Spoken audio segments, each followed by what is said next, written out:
Ya, kamu percaya Tuhan Yesus itu dia adalah Bapa yang baik, Bapa yang kekal? Yesus, ini makanya saya mau nanya dulu itu. Iya, kan kamu bilang percaya Tuhan Yesus, kamu percaya dia adalah Bapa yang mulia, Efesus 1:17? Apakah Yesus itu Bapa? Iya, 2 Korintus 1 ayat 3, terpujilah Allah Bapa, Tuhan kita Yesus Kristus, Bapa yang penuh belas kasihan dan Allah sumber segala penghiburan.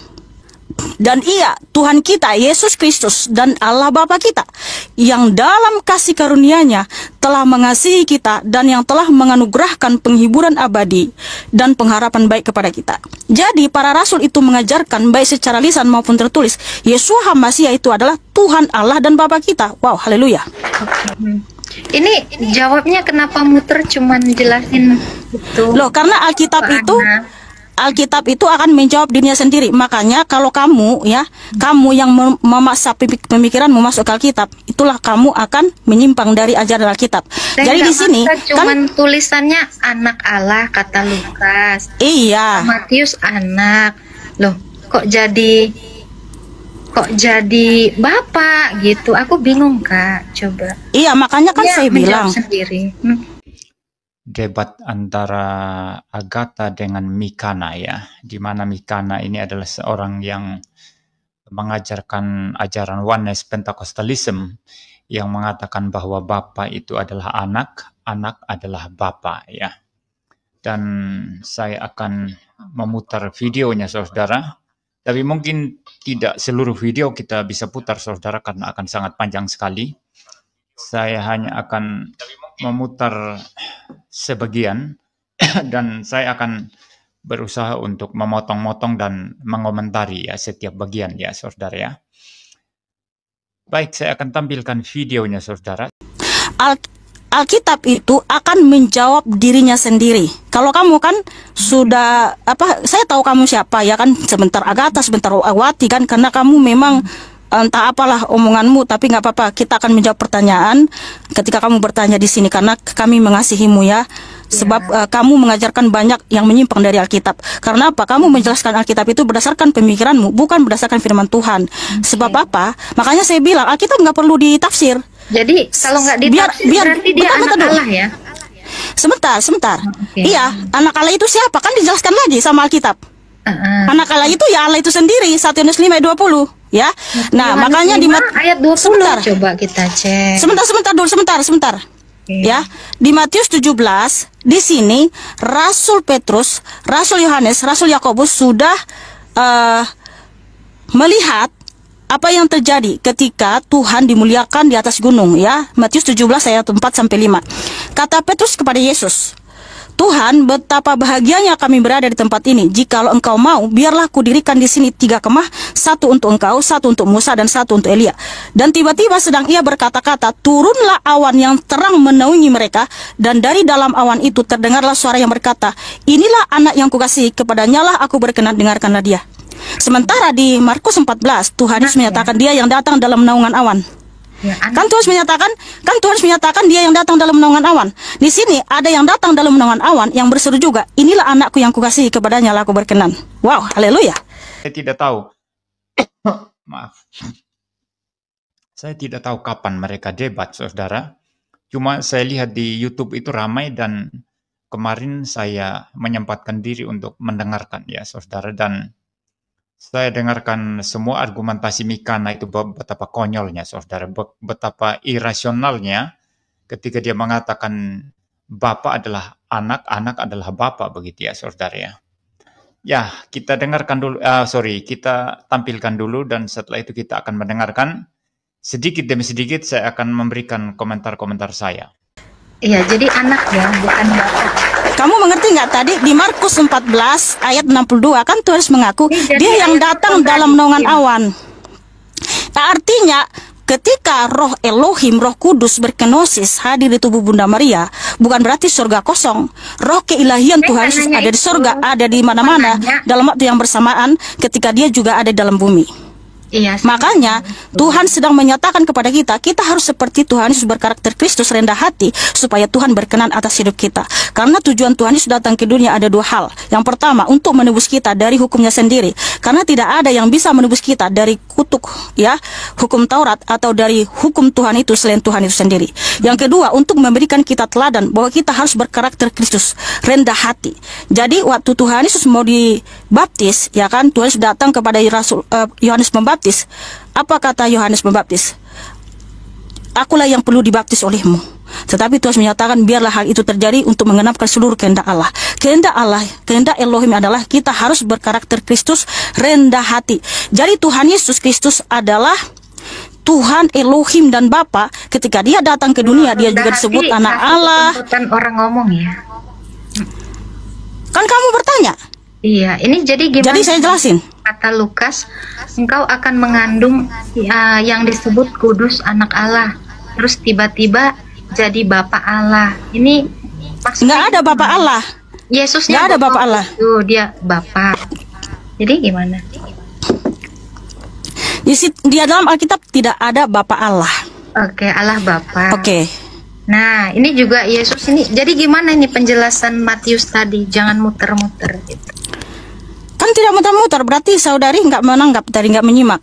Karena kan Tuhan Yesus menyatakan dia yang datang. Aku kasihi. Terus tiba-tiba jadi Bapak, gimana ceritanya? Kan tadi Tuhan Yesus sudah menyatakan. Iya, tadi Tuhan Yesus menyatakan di Markus 14 ayat 62, ya, bahwa dialah yang datang dalam naungan awan. Iya. Nah, sementara di Matius 17 sudah disaksikan rasul-rasulnya yang datang dalam naungan awan yang berkata juga, inilah anakku yang kukasihi. Itu sama dengan komparasi ayatnya dengan di Matius 3 tadi. Berarti yang datang dalam naungan awan yang bersuara, inilah anakku yang kukasihi siapa? Ya, roh keilahian Yesus sendiri itu juga. Anak Allah kan? Terus kenapa Tuhan harus menyatakan dialah yang datang dalam naungan awan? Iya, kan yang datang dalam naungan awan kan hanya Bapa. Iya, konyol sekali Mikana ini ya. Saudara, kalau seseorang memegang ajaran sesat itu maka otaknya dibuntu, saudara ya. Logikanya menjadi kacau dan segala sesuatu itu menjadi kacau, saudara. Jadi bayangkan dia berkata dia sendiri adalah Bapa dan anak, begitu ya. Bagaimana mungkin seseorang adalah Bapa sekaligus anak ya? Muriwali adalah Bapa. Bapanya siapa? Bapanya Muriwali. Jadi Muriwali adalah siapa? Muriwali adalah Bapa dan anak. Ini kacau sekali, logikanya begitu kacau, saudara. Ini sama dengan ketika Anda bicara dengan atau debat atau dia diskusi dengan Yosua Teuh misalnya, saudara. Itu sama kacaunya, saudara ya. Jadi Bapa adalah anak, anak adalah Bapa ya. Nah, di sini Agatha berusaha meyakinkan dia bahwa Bapa itu bukan anak ya. Anak bukan Bapa. Itu sebabnya mereka mengutip Ibrani tadi. Si Agatha mengutip kitab Ibrani tadi. Coba baca Ibrani 1 ayat 1 sampai 2. Coba.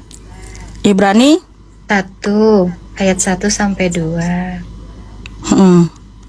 Coba dibaca.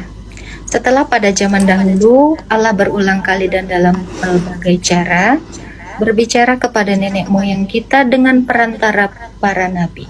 Pada zaman akhir ini, jadi dulu Allah berbicara kepada semua nabi ya. Pada zaman akhir ini, Ia berbicara dengan kita dengan perantara anaknya yang Ia tetapkan sebagai ahli waris. Oke. Ya, jadi saya baca menurut terjemahan ILT 3 ya.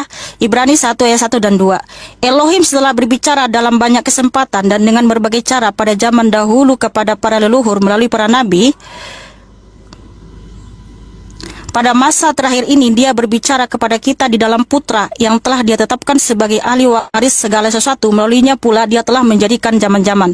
Jadi Elohim itu sendiri yang datang ketika dia datang disebut Putra. Tuh, tadi kamu sendiri yang bilang. Iya, tapi Putra itu dia sendiri juga. Makanya 1 Yohanes 2 ayat 22 dia adalah Bapa maupun anak. Coba jadi antikristus itu yang tidak percaya bahwa Yesus Hamasiah itu adalah Bapa maupun anak. Ya, di mana dikatakan sana bahwa Allah itu mengutus anaknya ketika genap waktunya. Jadi ada Bapa atau ada Allah ya yang mengutus anaknya ya. Bagaimana mungkin kalau Bapa itu adalah anak itu sendiri lalu dikatakan mengutus anaknya ya begitu ya. Tapi Mikana ngotot berkata, "Ya, itu Bapa adalah anak sendiri," katanya saudara ya. Ya baik, kita dengarkan lagi ya. Ya, saya stop dulu saudara. Saudara lihat ya. Ini Mikana ini model ngotot, enggak mau mendengarkan orang lain memberikan tanggapan atau bertanya dengan bebas ya. Dia nyerocos aja terus saudara ya. Terus nyerocos dan tidak mau mendengarkan orang lain. Itu ciri-ciri orang sesat itu seperti itu saudara. Mereka nggak mau mendengarkan orang lain. Terus bicara seperti itu. Saya biasa debat ya. Bahkan dengan pihak Islam yang sering menyerang-nyerang kitab suci, menyerang keilahian Tuhan Yesus seperti Zuma itu Zuma itu nyerocos saja itu kalau ngomong itu. Nggak mau mendengarkan orang lain. Yang penting dianggap itu kalau suaranya sudah besar, suaranya sudah ya meninggi ya, seperti waktu dia dakwah atau khutbah, itu dianggap menang saudara. Padahal isinya kosong melompong, isinya itu nggak ada saudara. Seperti seperti gabah yang tidak ada isinya, padi yang tidak ada isinya itu saudara ya. Seperti itu. Ini Mikana ini ya seperti itu saudara. Enggak, Agatha cuma hanya sedikit ngomong saudara ya, tapi Mikana terus nyerocos saudara. Ya kita coba dengarkan ya selanjutnya. Pertanyaan Mikana sebetulnya di mana tertulis Tritunggal? Yang dia maksud itu adalah istilah Tritunggal di dalam Alkitab itu di mana? Nah, ini pernyataan paling kacau dari semua orang yang mengajarkan oneness Pentecostalism, termasuk Joshua Tewuh dan yang lainnya, saudara. Ini pertanyaan paling kacau. Kenapa? Kekacauannya ada dua. Yang pertama, mereka ini mengajarkan satu ajaran yang disebut sebagai oneness, ajaran oneness. Atau dalam sejarah itu ada istilah Sabellian atau Praxean ya. Ajaran yang diajarkan oleh Praxeas, tapi kemudian lebih ngetop itu ketika diajarkan oleh Sabellius, maka dikenal sebagai ajaran Sabellianism. Ya. Nah, jadi ajaran yang mengatakan Yesus adalah Bapa, Bapa adalah Yesus, Bapa adalah Roh Kudus adalah Bapa, Yesus adalah Roh Kudus adalah Yesus, itu biasa disebut sebagai ajaran Sabellian atau juga ajaran oneness Pentecostalism. Kenapa disebut oneness Pentecostalism? Karena dipegang oleh sebagian minoritas orang-orang dari kalangan Pentakosta. Ya, maka disebut oneness Pentecostalism. Nah, mereka ini kira itu adalah ajaran mereka sendiri ketika mereka membaca Alkitab, tapi buta bahwa dalam sejarah ajaran semacam ini sudah diajarkan dan istilahnya itu adalah ajaran Sabellian atau ajaran oneness. Ya, seperti itu saudara. Ajaran Sabellian atau ajaran oneness.